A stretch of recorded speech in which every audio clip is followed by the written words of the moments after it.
La acción de protección constitucional en Ecuador. Introducción necesaria.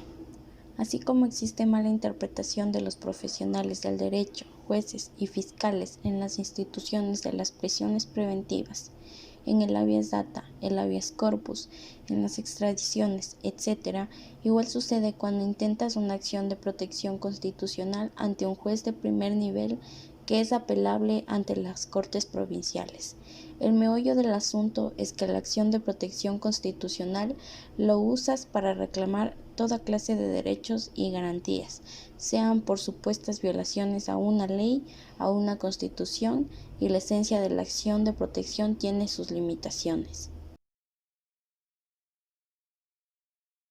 En otras palabras, según el supuesto derecho violado, existen competencias, jurisdicción y otras vías por hacer valer sus derechos que van desde juicios laborales, instituciones de defensa del consumidor, hasta el contencioso administrativo cuando son, por ejemplo, reivindicaciones de carácter económico, etc. Aquí en este consultorio te lo aclaramos con el criterio de nuestro analista, el señor Dr. Manuel Pozo Zumárraga. Pongamos un ejemplo práctico, y como de hecho sucede, una gran cantidad de abogados acuden con una acción de protección para que la CNT, a efectos de que se les devuelva a miles de clientes por cobros abusivos o excesivos en el pago de la luz eléctrica. ¿Qué procede en estos casos? El legitimado activo ha señalado como pretensión concreta en los siguientes términos: señor juez, solicito a la autoridad constitucional del primer nivel civil o del trabajo o en sorteo que mediante sentencia declare la violación del derecho a acceder al servicio de energía eléctrica, por ejemplo, en conexión con los derechos a la vida digna, hábitat y vivienda, y el derecho a la seguridad jurídica y participación, acepte la acción de protección planteada y disponga al Ministerio de Energía, Recursos Naturales no renovables a generar una política pública que garantice el derecho a acceder al servicio de energía eléctrica mediante medidas específicas para la prohibición de cortes de energía eléctrica a personas y familias que tengan una o varias personas con enfermedades catastróficas, por ejemplo, raras, huérfanas o personas con discapacidades o adultas mayores simplemente. B. Generar una política pública con enfoque de derechos humanos y diversidad y con la participación de la sociedad civil que establezca mecanismos que alivien las deudas y mejoren las condiciones de pago de las personas usuarias del servicio, tales como 1. Condonación de intereses y multas. 2. Condonación de deudas por consumo derivado de las medidas de confinamiento y distanciamiento. 3. Revisión del pliego tarifario para incrementar el umbral de consumo en la tarifa de la dignidad y demás rangos de consumo, así como disminuir las tarifas de dichos rangos de consumo de energía eléctrica. 4. Adopción de tarifas diferenciadas considerando los ingresos de las familias, además de los costos de producción, costos de comercialización y cantidad de consumo. Hasta aquí me parece normal la pretensión del actor o actores del legitimado. En el supuesto caso que en la sustentación de la acción no se omitieron solemnidades sustanciales y además se observaron durante su tramitación las normas del debido proceso establecidas en la Constitución de la República del Ecuador, como en el artículo 86, numeral 3, y del procedimiento determinadas en la Ley Orgánica de Garantías Jurisdiccionales y Control Constitucional. Estos son los artículos 13 y 14. En la segunda instancia, el artículo 24 y siguientes, motivo por el cual declara su validez. ¿Cuál es el siguiente paso? Derechos y garantías constitucionales vulnerados o no vulnerados, y en este caso, sustanciada la acción planteada, una vez que fue calificada y admitida a trámite, así como evacuada la respectiva audiencia y recetadas las pruebas correspondientes del juzgado de la unidad judicial con sede en el Distrito Metropolitano de Quito, provincia de Pichincha u otra provincia, que en sorteo haya recaído que efectivamente los artículos 66, 25 y 314 de la Constitución se refieren al derecho de las personas a acceder a bienes y servicios públicos de calidad, eso es obvio, con eficacia y buen trato, y que el Estado será responsable de la provisión de estos servicios,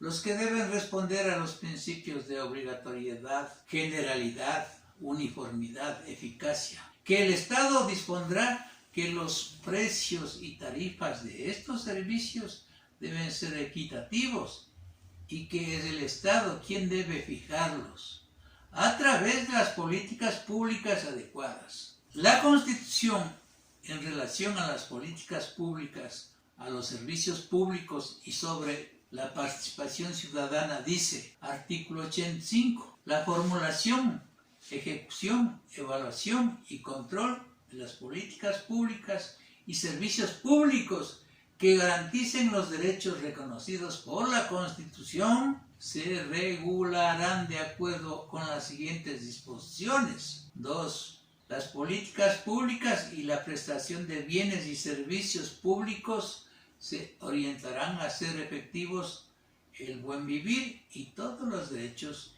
y se formularán a partir del principio de solidaridad. 3. Sin perjuicio de la prevalencia del interés general sobre el interés particular, cuando los efectos de la ejecución de las políticas públicas o prestación de bienes o servicios públicos vulneren o amenacen con vulnerar derechos constitucionales. La política o la prestación deberán reformularse o se adoptarán medidas alternativas que concilien los derechos en conflicto. 4.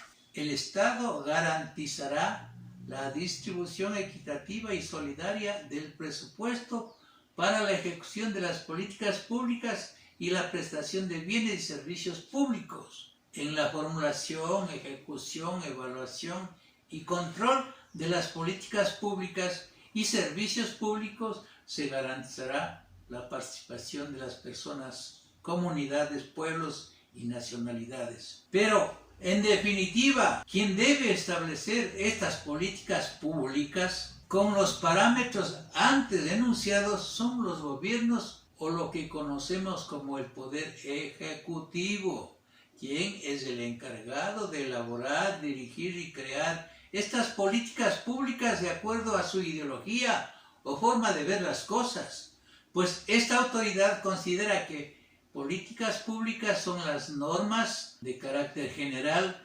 tendientes a regular y mejorar las condiciones de vida de una población. De ahí que sea improcedente que mediante una acción de protección se pretenda discutir sobre la existencia o no de políticas públicas con enfoque humanitario para la prestación del servicio de energía eléctrica, o para establecer su justo precio, o para establecer la participación ciudadana en estos temas. Pues esto no sería la pretensión de un derecho a través de una acción de protección, lo que está prohibido por la ley. Eso dice el artículo 42.5.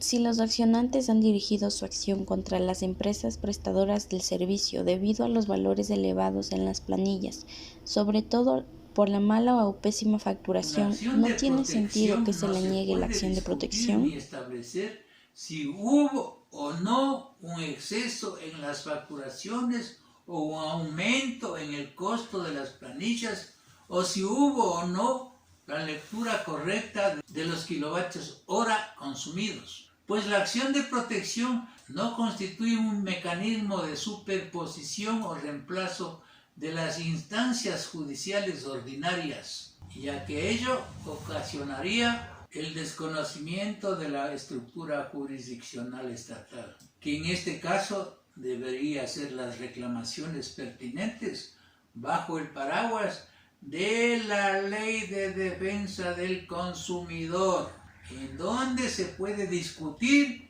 y justificar todos y cada uno de estos aspectos. Hemos visto casos en que varios jueces admiten en primera instancia la vulneración de derechos y garantías de orden económico o laboral.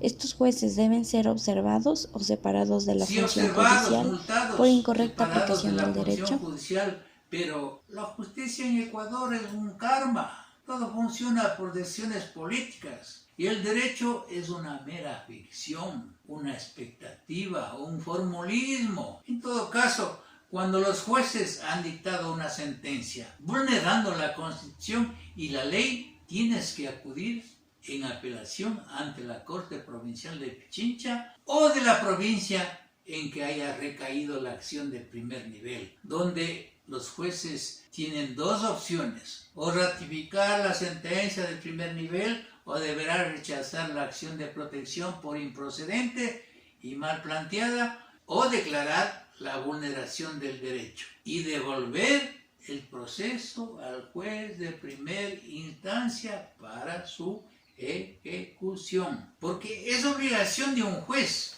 constitucional, al conocer una acción de protección, realizar un profundo análisis o motivación de la normativa que argumentan las partes acerca de la real existencia o no de la vulneración de los derechos constitucionales que supuestamente sean violados. No basta el ritualismo y formalismo de declarar que no existe violación del derecho constitucional alguno por parte de las partes accionadas por su acción u omisión, o que los asuntos planteados son de mera legalidad. Si bien es cierto que el artículo 96 de la Constitución establece que las personas puedan incidir en las decisiones y políticas públicas y en el control social de todos los niveles de gobierno, así como de las entidades públicas y de las privadas que presten servicios públicos, pero este derecho no puede ser concedido ni declarado mediante una acción constitucional. ¿Cuáles son los casos en que se torna en improcedente una acción de protección constitucional?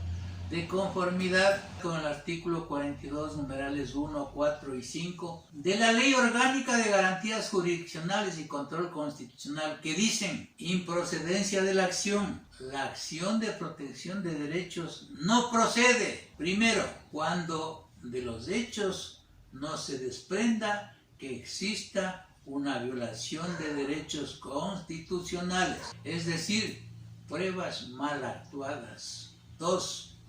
Cuando el acto administrativo puede ser impugnado en la vía judicial, salvo que se demuestre que la vía no fuere adecuada ni eficaz. 3. Cuando la pretensión del accionante sea la declaración de un derecho de aspectos de mera legalidad. Los asuntos ¿Qué quiere decir asuntos de mera legalidad? Son controversias de conocimiento que buscan que el juzgador resuelva el fondo de un determinado litigio a través de una acción de protección. Esta interpretación permite que la causal de improcedencia prevista en el artículo 42, numeral 4, tenga un efecto útil. De lo contrario, los asuntos de mera legalidad contemplarían todo tipo de controversias. En otras palabras, los asuntos de mera legalidad tienen una vía propia en la justicia ordinaria y son declarativos de derechos. Soy el doctor Manuel Pozos Zumárraga. Muchas gracias, ecuatorianos.